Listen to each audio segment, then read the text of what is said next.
So I'll give you brief segregation of what domains are there. If I go into details, there are a lot. There are around 20, 30 profiles or domains in gaming. But I would just like to, to not to confuse people, I would just like to keep it very simple. I usually categorize these domains broadly into 4 sectors. The first one is game design, the second is game art, the third is game programming, and the fourth is game testing. Other than these 4 broad categories is specialization. There is something on analytics. There is something on revenues. People. There are specifically people who just focus on analytics of the games. There are people who only focus on the revenues of the games. There are people who only focus on the marketing strategies of the games, the publishing sections of the games. There are a lot of things, the ASO of the games. But these are the things which you cannot learn and get into as a job as a fresher.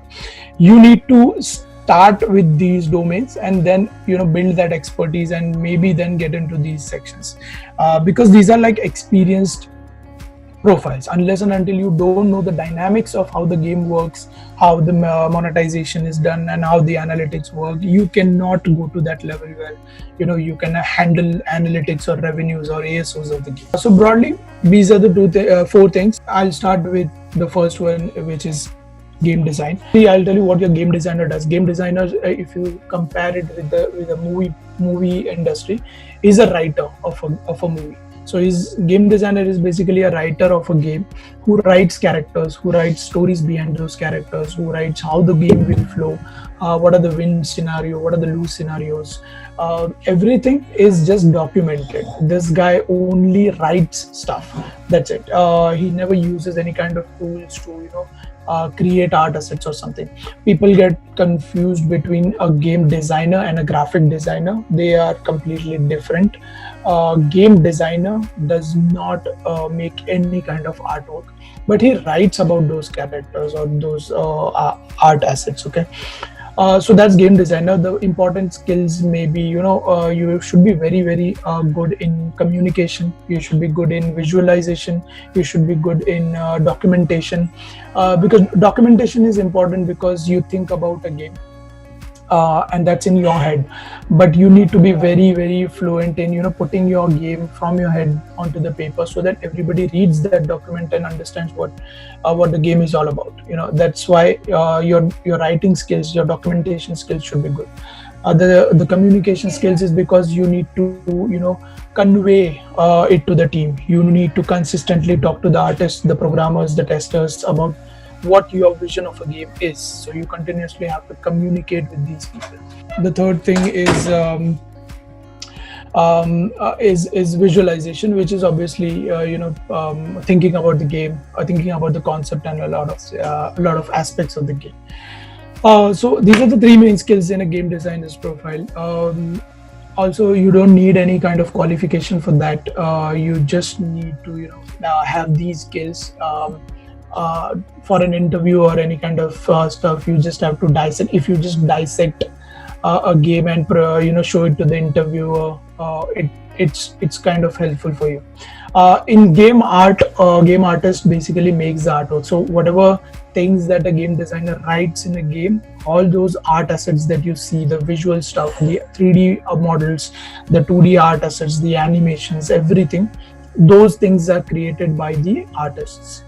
The third profile is the game programmer. The game programmer is the one who codes the games, who uses C#, or any kind of programming language to use the 3D models that the artists have made, and be in touch with game designer to understand what exactly to do with those 3D models and animations, and then make games and code or script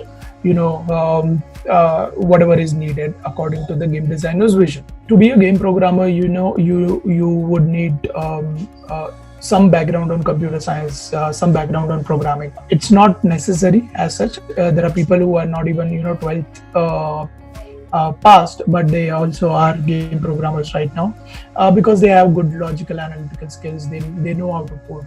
But having that kind of background, having computer science or engineering background helps a lot, in other aspects of your career. And the fourth one is game testing. Game testing, usually people think it's very easy. I'll keep playing games whole day. That's not the truth.